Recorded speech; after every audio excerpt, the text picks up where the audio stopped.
Buenas estudiantes, este es el doctor Nelio Torres y ahora aquí les voy a explicar en este video unos conceptos introductorios de administración, ¿verdad? A nivel del DBMS para las creaciones de las cuentas en particular. Ok,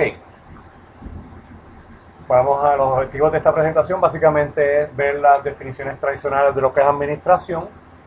Lo vamos a ver a nivel de Command Prompt, ¿verdad? De consola, las instrucciones, y a nivel GUI por el web, ¿verdad? Que Oracle te lo provee de tres formas también, el otro es usando el de la aplicación, pero la aplicación básicamente siguen siendo las mismas instrucciones que tú das a nivel de consola. Ahí no cambia.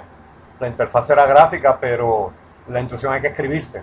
No es un botón que tú lo hagas, pero en el GUI del web, la página web, pues ahí sí es gráfico. Y vamos a verlo por encimita. Ok. Definiciones de administración. Acuérdense que una de las cosas que vamos a hacer, o que es un administrador de base de datos, es trabajar con las cuentas, la seguridad, ¿verdad? Aparte de crear las tablas, los esquemas. Pero el Data Administration es un cargo de alto nivel responsable por la gerencia en general de los recursos de los datos en una organización, incluyendo su mantenimiento, las definiciones corporativas y los estándares que, ¿verdad?, que esa compañía, esa corporación establece. Por otro lado, eso es un Data Administration. Por otro lado, un Database Administration es un cargo técnico responsable por el diseño físico de la base de datos y del manejo de problemas técnicos, tales como cuestiones de seguridad, creación de cuentas, performance, desempeño de la base de datos, backup y recovery, por nombrar algunos. Fíjate que tienen una relación, pero no son exactamente las mismas dos posiciones, ¿verdad? En muchas ocasiones, dependiendo de las compañías, pues para el mismo puesto se le dan ambas posiciones, ambas responsabilidades. Entonces, funciones tradicionales de un administrador de datos. Políticas de los datos, procedimientos y estándares, tiene que establecerlos. La planificación, manejo de conflicto de datos, que particularmente es cierto dato en particular, a qué oficina o departamento pertenece, quién está autorizado a modificarlo, a actualizarlo, quiénes lo pueden ver únicamente, qué código utiliza, pero principalmente en este caso es conflicto, cuando hay un dato o un grupo de datos que es difícil a veces saber, o donde se entiende que más de una oficina podría estar involucrada en cuanto a la responsabilidad del mismo. Y manejo de repositorios de información, o sea, lo que llamamos el metadata. O sea, que el administrador de datos también tiene que estar a cargo de ese manejo, de esas definiciones de esos datos, o sea, que estén correctas, apropiadas, estén actualizadas, ¿verdad?, si hubo cambios, y así por el estilo. Por otro lado, las funciones tradicionales de un administrador de base de datos. Creo que una de las cosas es, si no lo hay en la compañía, una de sus primeras tareas sería seleccionar el DBMS, qué herramienta, si va a usar Oracle, si va a usar DB2, si va a usar SQL Server, si va a usar MySQL.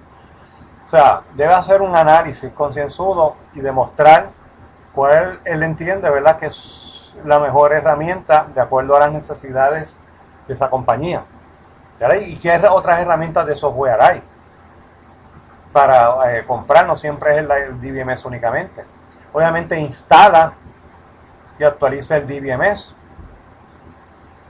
Otra de las tareas que hace mucho es afinar, de eso vamos a hablar en una de las presentaciones. Tuning, la ejecutoria de la base de datos, busca la manera, o sea, qué cosas están lentas, por qué está lenta la base de datos respondiendo, qué tablas son las más accesadas, o sea, qué alternativa yo tengo para buscar mejoras en la base de datos.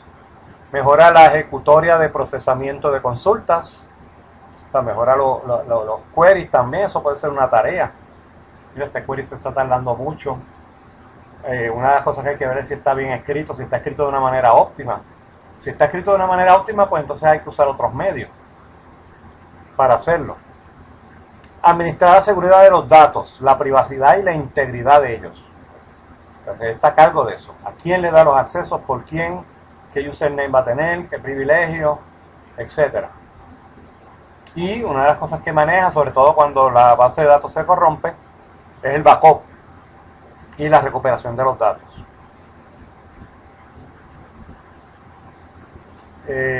Hay un nuevo rol de administración, ahora está también el administrador del Data Warehouse, ¿verdad? Que es un nuevo rol que aparece obviamente por el crecimiento que se ha tenido últimamente con el concepto del Data Warehouse. Su rol es similar al de administrador de base de datos, pero obviamente es orientado al Data Warehouse. Por lo tanto, hay unas cosas que aplican. Si está contestando muy lento, tiene que intervenir la seguridad, quién accesa qué datos del Data Warehouse y por qué. Énfasis en integración y coordinación de la metadata a través de diferentes fuentes de datos. La metadata, si alguna vez tienen la oportunidad de tomar un curso de Data Warehouse, la metadata es vital. Porque acuérdense que el Data Warehouse es principalmente para usuarios y mayormente usuarios gerenciales de altos puestos que quieren saber si la venta de un producto podría ser exitosa o no exitosa, qué cliente compra más en cuál tienda, ¿verdad? Cuál es el mejor cliente, qué productos son más comprados por la gente, más aceptados, etcétera, etcétera, etcétera. ¿Y qué pasa? Para poder hacer eso, accesa datos del sistema, y para poderlos accesar, a veces los datos con un mero nombre no te dice mucho en términos de lo que contiene o lo que es, pues la metadata ahí es que entra en acción. Así que la metadata es mucho más usada por los usuarios que en un DBMS de una base de datos. Roles específicos del administrador: apoyo a las aplicaciones de Decision Support System. Acuérdense que eso son aplicaciones que usan muchos usuarios precisamente para tomas de decisiones, y a veces eso contacta el Data Warehouse. Manejo del crecimiento del Data Warehouse. Acuérdense que el Data Warehouse sigue creciendo, va a llegar un momento en que no puede crecer más. Y en que a veces se guardan los últimos 5 o los últimos 10 años.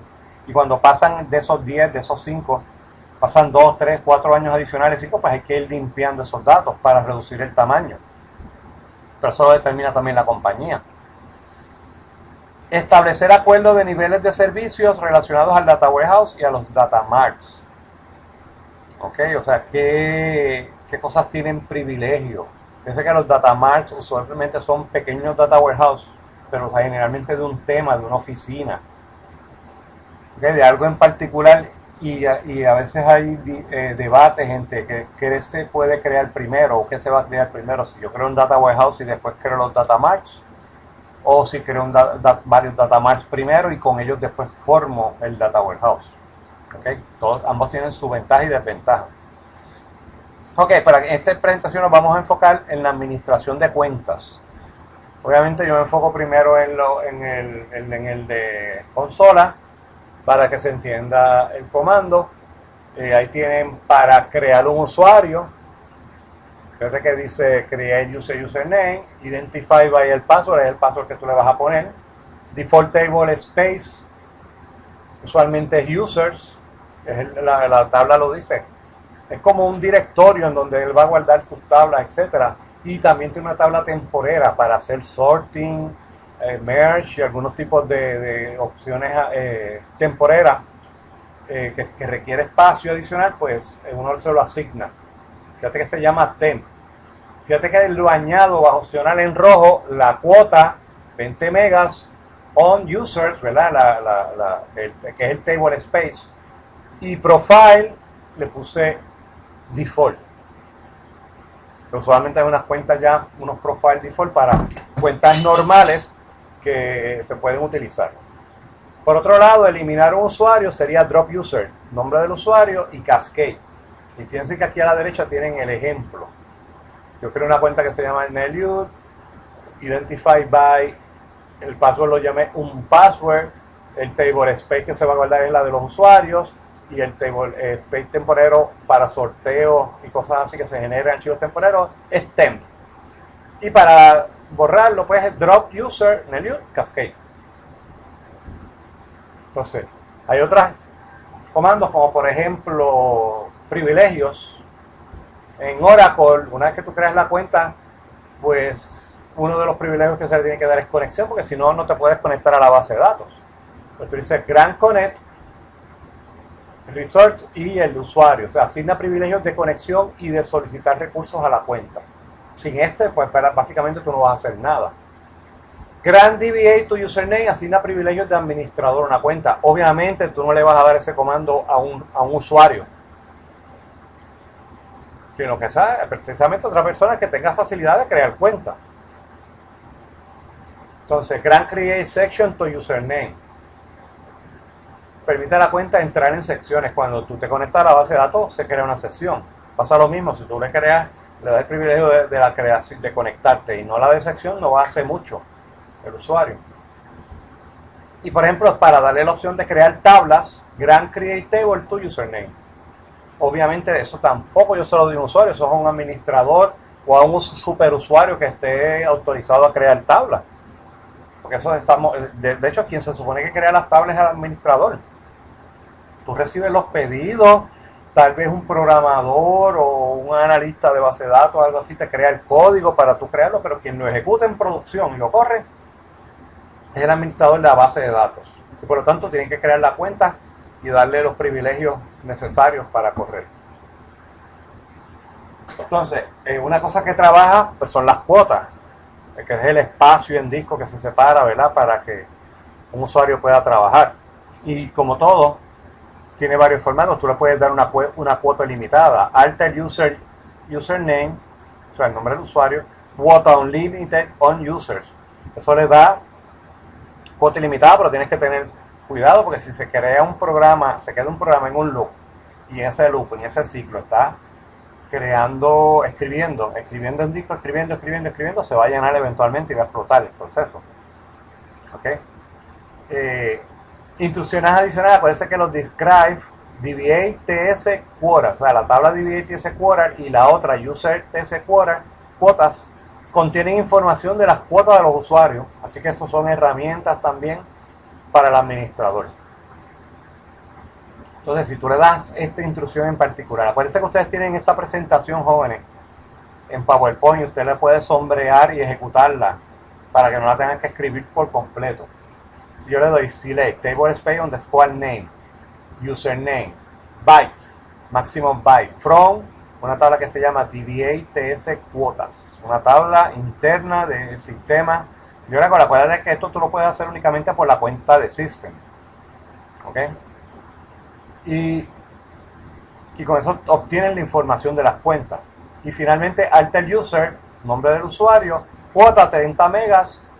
Ahí le asigné 30 megas. Vamos a suponer que ese usuario tenía 20 megas y se llenó, necesita más espacio.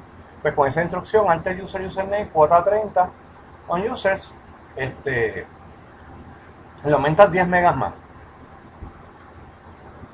Otras instrucciones que sirven, fíjate que está account lock, tranca la cuenta del usuario. Un administrador que sospeche, ¿verdad? Tenga sospechas de que hay una cuenta que no es el usuario verdadero que está asignado a esa cuenta no la están usando, o que se sospecha que un hacker entró por ahí, etcétera, quieren inactivarla, pues lo pueden hacer de esa manera. Para activarla sería entonces el unlock. Alter user, username, account unlock, pero lock la inactiva. Alter user, username, password expire, esta se debe poner al principio cuando se crea la cuenta, y lo que va a hacer es que va a obligar al usuario que cambie el password. ¿Y por qué eso se tiene que hacer así? Porque recuerden que cuando te crea la cuenta, usted le tiene que asignar el password, y el password se ve en pantalla, usted mismo lo va a ver. Y aunque no se viera, usted lo va a escribir, alguien se lo tuvo que ver dado. O usted lo tiene de mente y crea unos passwords genéricos para que el usuario lo cambie después, pero cuando lo creó con ese genérico. Pues si usted le da esta instrucción inmediatamente después, usted se garantiza que el usuario, tan pronto entre a la cuenta con el password que usted le indicó, le pide cambio y ya ese usted no lo sabe. ¿Ok? Eso es una medida de seguridad. No veo con buenos ojos que un administrador, sea de cualquier tipo de cuenta, del sistema operativo, base de datos, de cualquier aplicación, no es buena práctica que el administrador sepa y conozca los passwords, porque eso lo coloca como el primer sospechoso. Si alguien hackea una cuenta y con esa cuenta se hacen cosas indebidas en el sistema, el primer sospechoso es el administrador. Ahora, si el administrador no lo sabe, pues le da los passwords genéricos y que expiren, pues entonces eso lo libera de esa responsabilidad. Piénsenlo bien. O sea, mucha gente a veces piensa que un administrador tiene que saber los passwords. Yo opino que no, al contrario.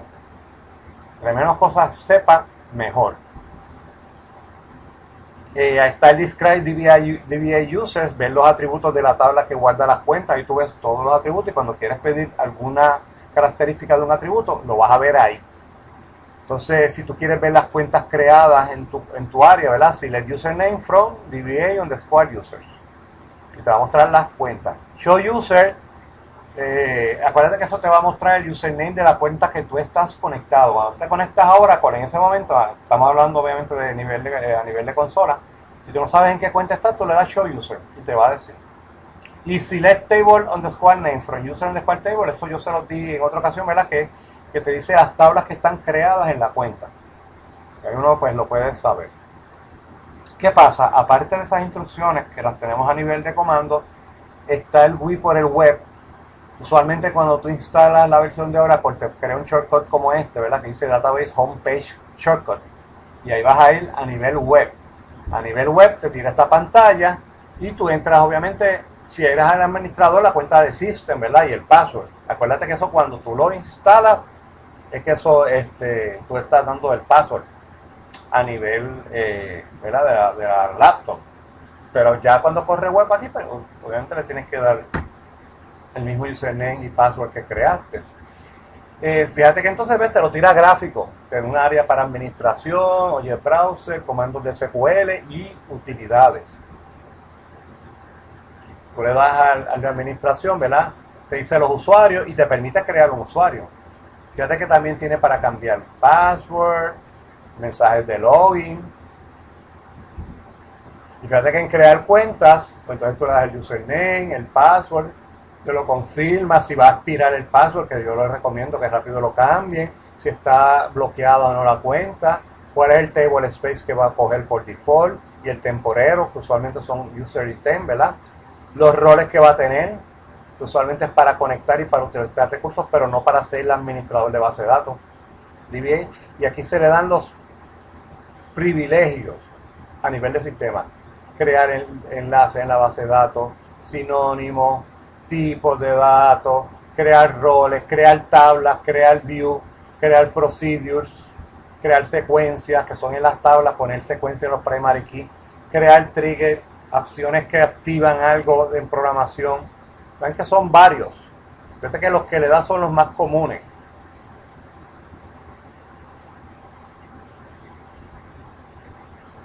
Ve, ahí te enseña entonces, ¿verdad? Yo creé una cuenta, se llama Pepito, el password, lo confirmo, un log, users, el default table space y el temporary table space. Y la otra parte, como estaba mencionando, vean que estas son las más comunes, crear roles, crear tablas, crear views, procedures, secuencias, triggers y database link. Y casi siempre se pone para conectar y uso de recursos. Y básicamente eso se podría considerar una cuenta común, ¿verdad? Una cuenta común normal de usuario. Después uno le da el botón de Create. Fíjate que entonces saldría una pantalla como esta donde tiene ya las cuentas. Fíjate que yo había creado una con el nombre mío y otra pues con Pepito. Y te dice el mensaje, ¿verdad? El usuario se creó. Y básicamente con eso termina. Si van para atrás, vean que tienen para comandos de SQL, utilidades y para navegación del browser, o sea que se puede hacer muchas cosas bastante sencillitas, ¿verdad? Pero SQL sigue siendo siempre y va a ser siempre en código de una manera u otra, aunque la interfaz sea web, sea cliente servidor o gráfica, como usted lo quiera ver, pero te lo da a nivel de consola. Yo creo que es la mejor manera. Es más rápido escribirlo en comando que diseñar una interfaz gráfica como lo tiene Access, por ejemplo, para hacer el quick gráfico. Yo entiendo que depende mucho de la gente que es enfocado. Un usuario normal tal vez prefiere algo gráfico porque es lo más fácil de visualizarlo, y tal vez un técnico, un programador, un diseñador lo puede preferir más en código. ¿Está bien? Pero esto básicamente se enfocó en la parte de crear cuentas de usuario.